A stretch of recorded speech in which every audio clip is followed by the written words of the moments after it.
안녕하세요.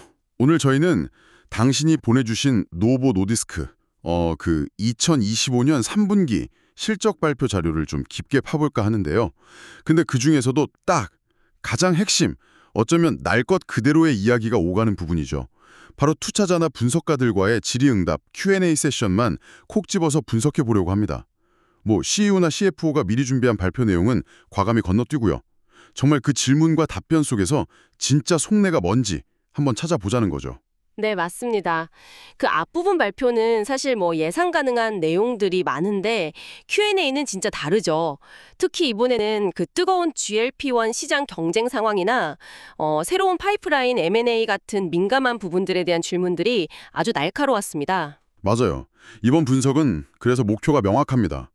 노보 노디스크가 지금 어떤 고민을 하는지, 예를 들면 파이프라인 전략이나 M&A 방향, 또 그 복잡한 미국 시장 문제는 어떻게 풀어갈 건지, Q&A에 숨어있는 그 단서들을 당신께 좀 명쾌하게 전달해 드리는 것. 이게 저희 미션입니다. 네, 정말 Q&A를 보면 회사가 지금 어디 서 있고 앞으로 어디로 가려는지 그 방향성을 가늠해 볼 수 있는 아주 중요한 자료라고 생각해요. 그렇죠. 잘 짜인 연극 뒤에 숨겨진 배우들의 진짜 표정을 보는 느낌이랄까요?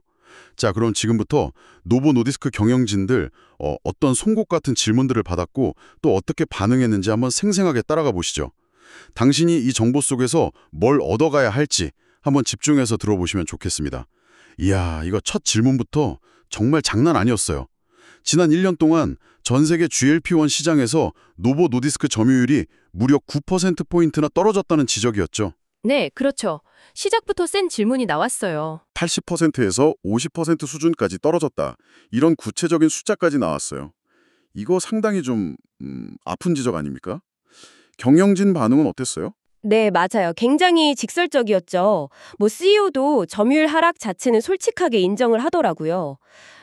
기분 좋은 숫자는 아니라고. 근데 바로 딱 잘라서 얘기하는 게 회사의 지금 최우선 과제는 점유율 숫자 그 자체가 아니라 아직 치료 못 받고 있는 수백만 명의 당뇨병, 비만 환자들을 위한 시장 그 전체 파이를 키우는 거다.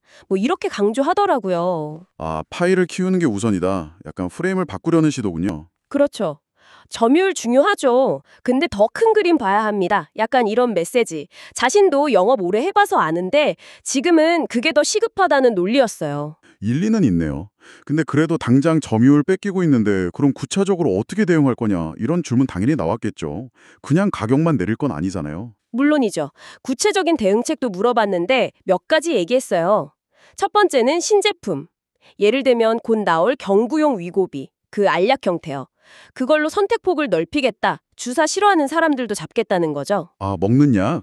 네. 그리고 두 번째는 상업적 파트너십 확대. 코스트코나 월마트 같은 대형 유통 채널, 아니면 구다렉스 같은 온라인 플랫폼들 있잖아요.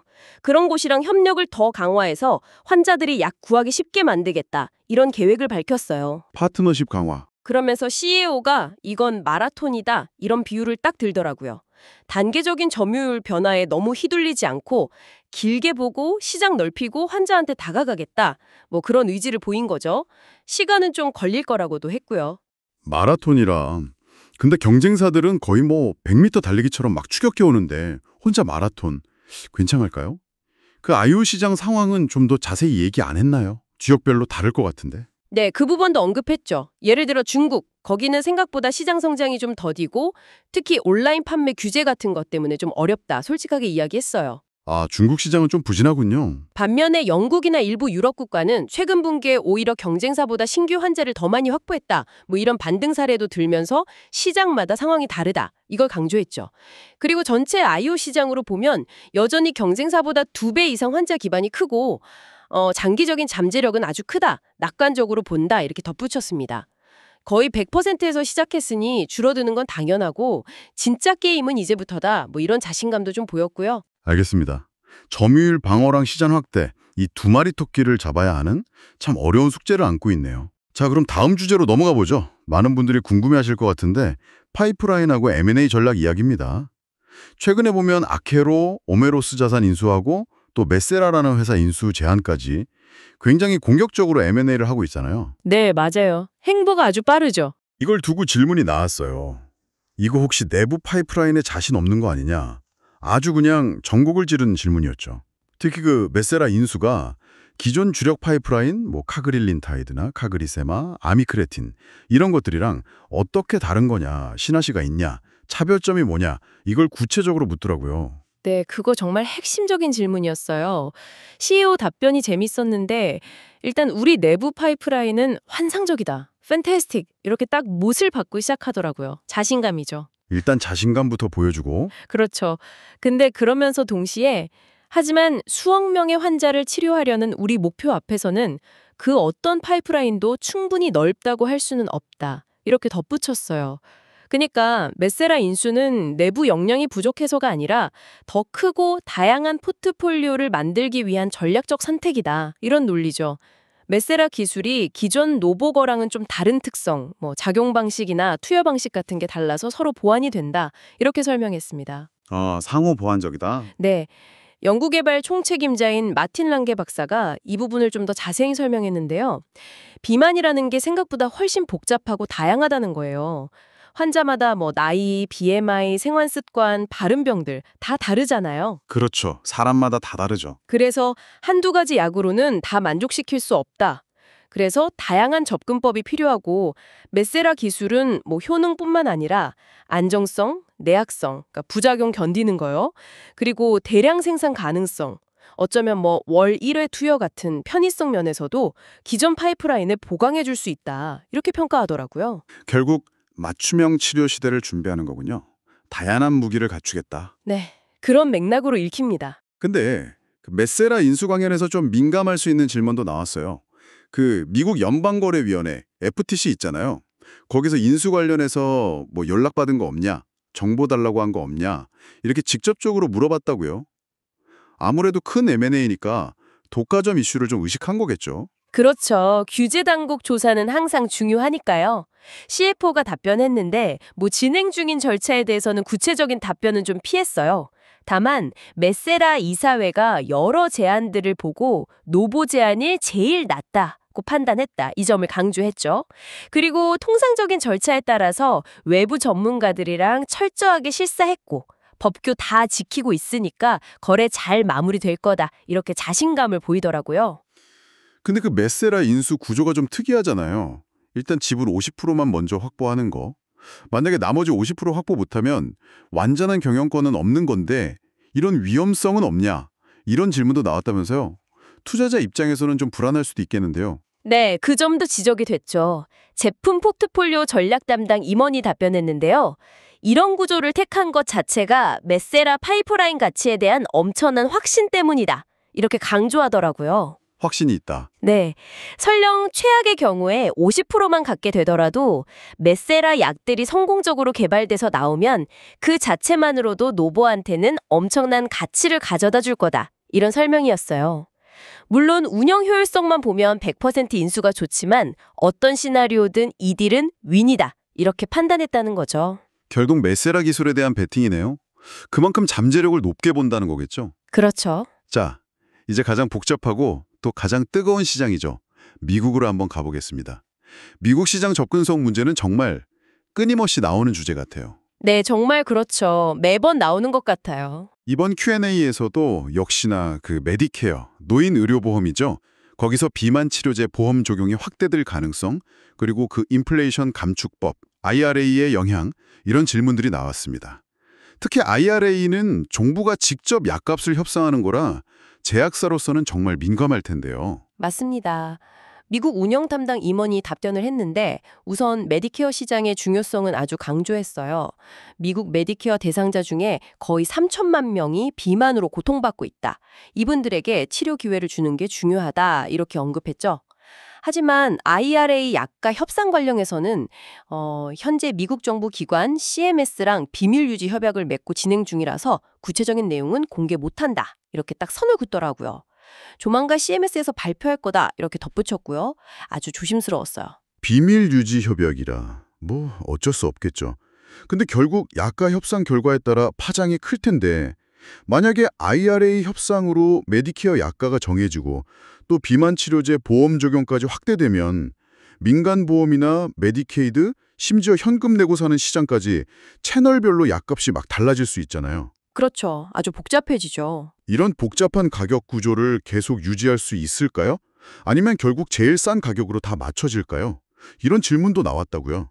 이건 정말 현실적인 고민인데. 네, 정말 현실적인 질문이었죠.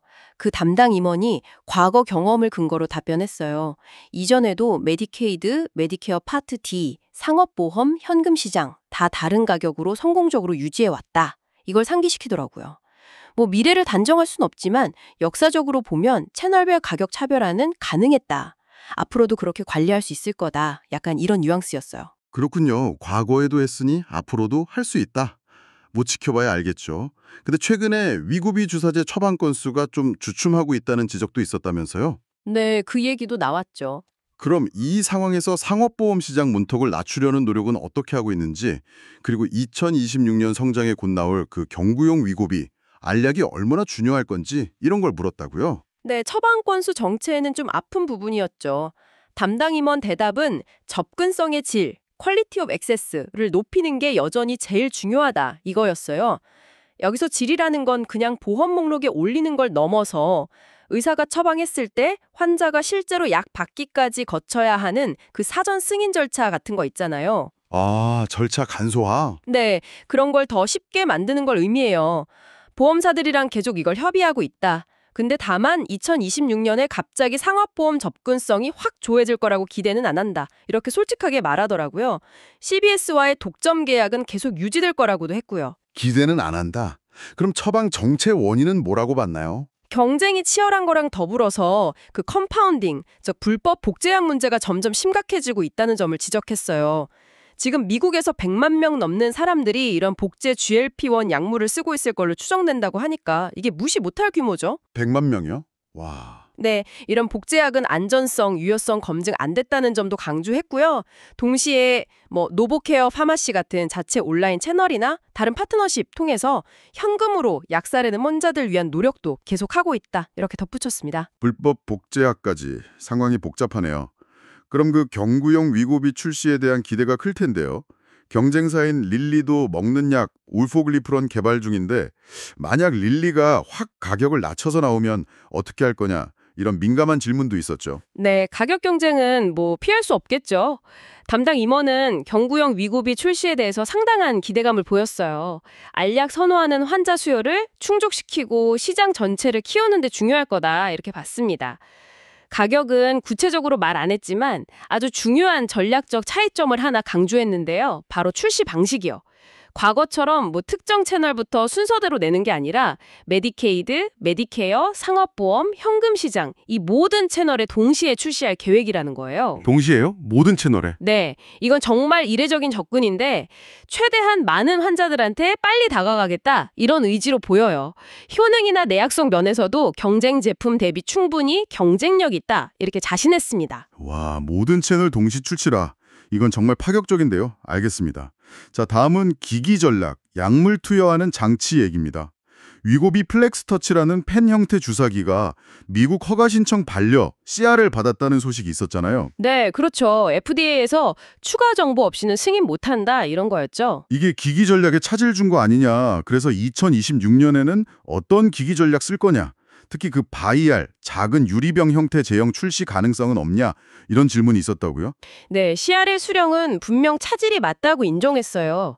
그래서 2026년 기기 전략으로는 바이알 재령 포함해서 다른 형태의 투여 옵션, 프레젠테이션 출시를 검토 중이다 이렇게 밝혔습니다.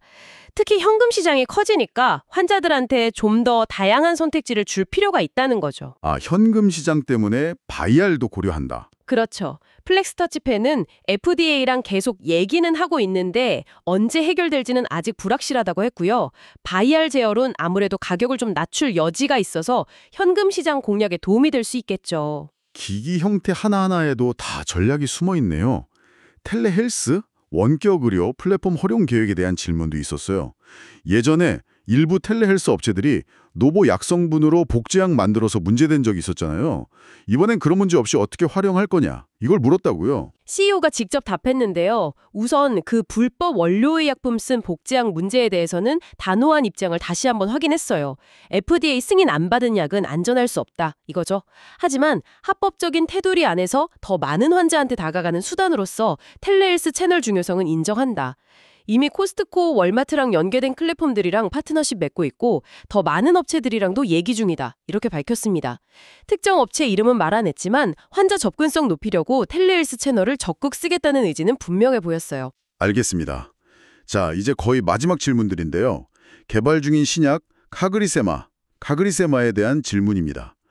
REDF-Fine4라는 임상 결과가 나왔을 때 만약 경쟁 약물인 릴리의 잭바운드보다 체중 감량 효과가 통계적으로 더 뛰어나다, 즉 우월성을 얻지 못하고 그냥 비슷하다, 비열등성만 나와도 출시할 거냐, 이런 질문이었고요. 아, 결과가 좀 애매하게 나와도 출시할 거냐. 네, 그리고 경구용 위고비는 미국 말고 다른 나라에는 언제 출시할 계획이냐, 이 두 가지가 같이 나왔습니다. 크리세마 임상 질문은 연구개발 책임자가 답했는데요. RDFine4 임상 목표는 기본적으로 릴리 약물 대비 비열등성 입증이지만 여전히 우월성 입증 가능성도 남아있다, 이렇게 설명했어요. 그리고 설령 체중 감량 수치에서 비열등성만 입증된다 해도 카그리세마는 위장관계 부작용, 메스꺼움이나 구토 같은 게 더 적을 가능성이 있고 또 세마글루타이드 성분 자체가 가진 심혈관 질환 예방 효과, 이건 다른 임상 RDFine3에서 확인해야 하지만 이런 장점이 있어서 충분히 차별화될 수 있다, 이렇게 주장하더라고요. 단순히 몸무게 숫자만이 아니다. 그렇죠. 환자의 전반적인 경험이나 건강상 이점을 봐야 한다, 이런 시각인 거죠. 그럼 경구용 위고비 해외 출시는요? 그거는 제품 포트폴리오 전략 담당 임원이 답했는데요. 2026년 최우선 출시 국가는 역시 미국이다, 이걸 다시 한번 확인했어요. 하지만 미국 외에도 선별된 시장, 셀렉티드 마켓에서는 출시를 준비하고 있다, 이렇게 덧붙였습니다. 이를 위해서 미국에서 텔레헬스 서본 경험이나 유럽 같은 데서 이미 경구용 당뇨약 리벨서스 출시했던 경험들을 활용할 거라고 설명했어요. 예를 들어 호주 같은 데서도 텔레헬스 시험해보고 있고 리벨서스로 경구용 약물 시장 노하우도 이미 있다, 이런 점들을 언급했습니다. 와, 정말 숨가쁘게 많은 질문과 답변이 오갔네요. 오늘 노보노디스크 Q&A 세션을 이렇게 탈탈 틀어보니까 회사가 진짜 얼마나 복잡하고 어려운 환경 속에서 싸우고 있는지 생생하게 느껴지는 것 같아요. 그렇죠. 정말 쉽지 않아 보였어요. 떨어지는 시장 점유율 방어하면서 동시에 새 시장도 뚫어야 하고 내부 혁신이랑 외부 M&A 사이에서 줄타기도 해야 하고 또 그 미국이라는 거대하고 까다로운 시장에서 살아남아야 하고 정말 고민거리가 한두 가지가 아니네요. 네, 당뇨병, 비만이라는 핵심에 집중하겠다는 의지는 분명해 보였는데 동시에 경쟁 환경이 워낙 빨리 변하니까 거기에 맞춰서 계속 전략을 수정하고 있다는 인상을 강하게 받았어요. CEO가 말한 그 마라톤 비유가 다시 생각나네요. 단기적인 압박 속에서도 어떻게든 길게 보고 레이스에서 이기겠다, 이런 집념 같은 게 느껴졌습니다. 오늘 저희가 이렇게 깊게 파헤쳐본 Q&A 내용들이 당신이 노보노디스크의 미래를 한번 가늠해보거나 혹은 이 복잡한 비만 치료제 시장의 흐름을 읽는데 중요한 어떤 나침판 같은 역할을 했기를 바랍니다. 단순히 발표된 숫자 너머에 있는 회사의 진짜 고민과 전략을 좀 엿볼 수 있는 기회였으니까요. 네, 그런 시간이었길 바랍니다. 마지막으로 당신께 이런 질문을 한번 던져보고 싶습니다. 노보노디스크가 계속 외치는 그 장기적인 마라톤 전략이 과연 숨가쁘게 추격해오는 경쟁자들과의 단거리 경주 속에서 얼마나 효과를 발휘할 수 있을까요? 특히 전 세계 수억 명이나 되는 저마다 다 다른 특성과 요구를 가진 그 비만 환자들을 만족시키기 위한 이들의 다각화된 포트폴리오 전략은 최종적으로 어떤 모습으로 완성될까요? 한번 같이 계속 지켜보는 것도 아주 흥미로운 관전 포인트가 될 것 같습니다. 오늘 심층 분석은 여기서 마무리하겠습니다.